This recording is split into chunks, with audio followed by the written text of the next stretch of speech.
Hi అండి. ఇవ్వండి, నేను 1 కేజీ చికెన్ తెచ్చాను ఈరోజు. మా ఇంటికి మా పాప వస్తుందని. మా పాపను మా మనవరాళ్ళు కూడా వస్తున్నారు, మా బుడ్డోళ్ళు. వాళ్ళకి చికెన్ అంటే చాలా ఇష్టము. నేను చికెన్ వండుతున్నాను, చూడండి ఒకసారి. 1 కేజీ చికెన్ తెచ్చాను.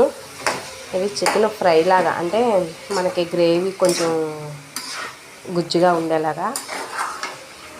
ఇదంతా రెడీ అయిన తర్వాత మళ్ళీ మీకు చూపిస్తాను. ఉల్లిపాయలు అవన్నీ కోసానండి, ఆయిల్లో మగ్గనిచ్చాను. చికెన్ వేసాను. ఇప్పుడు అది కొంచెం నీరు లాగిన తర్వాత కొంచెం ఉప్పు పసుపు వేస్తాను. వేసిన తర్వాత మళ్ళీ దాన్ని నేను అల్లం వెల్లుల్లిపాయ పేస్ట్, కొంచెం ధనియాల పొడి ఇవన్నీ వేస్తానండి. ఒకసారి మా ఛానల్ చూస్తున్న వారికి ఒకసారి మాకు లైక్ కొట్టండి. మా కోసం అంటే ఉన్న వాళ్ళకన్నా లేని వాళ్ళు తీస్తే ఎవరైనా సరే వాళ్ళకి కొంచెం బెటర్ అవుద్ది కదండి ఏదైనా. అందుకే మిమ్మల్ని అడుగుతున్నాను. ఇంకోటి ఏంటంటే అండి, మేము చేసే వీడియోలు అవి నచ్చినా నచ్చపోయినా కొంచెం చూడండి, కామెంట్స్ మాత్రం ఏం పెట్టకండి. ఇదంతా రెడీ అయిన తర్వాత మళ్ళీ ఒకసారి మీకు చూపిస్తానండి.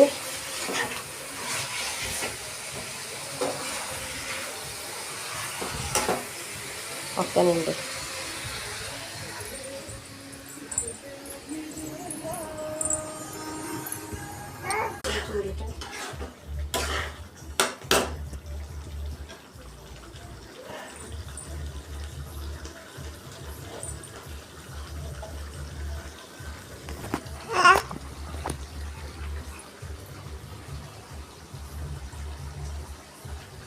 కొంచెం గరం మసాలా వేసాను.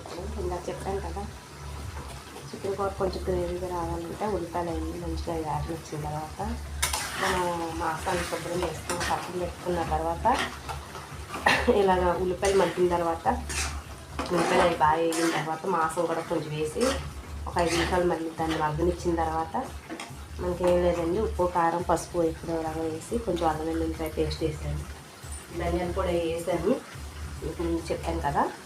ఇంకా లాస్ట్లో మనకి కొంచెం గరం మసాలా వేసాను, చికెన్ మసాలా ఉంటుంది కదండి, అది వేసాను. కొత్తిమీర వేస్తున్నానండి. ఇప్పుడు నేను కొంచెం దగ్గరికి పడిపోయింది కాబట్టి కూర కొత్తిమీర ఏడు మీద వేసుకుంటే మగ్గుద్దని. చూడండి, మా ఛానల్లో తెలుగు మూవీ ఛానల్లో సబ్స్క్రైబ్ చేయండి, లైక్ కొట్టండి. మా కోసం ఉన్న వాళ్ళ కోసం కన్నా లేని వాళ్ళ కోసం కొడితే కొంచెం ఏదైనా కొంచెం హెల్పింగ్ అవుతుంది. మీ అందరూ అభిమానిస్తారని మేము ఏదో చిన్న వీడియోలు చేస్తున్నామండి. ఒకసారి చూడండి ఇలాగా.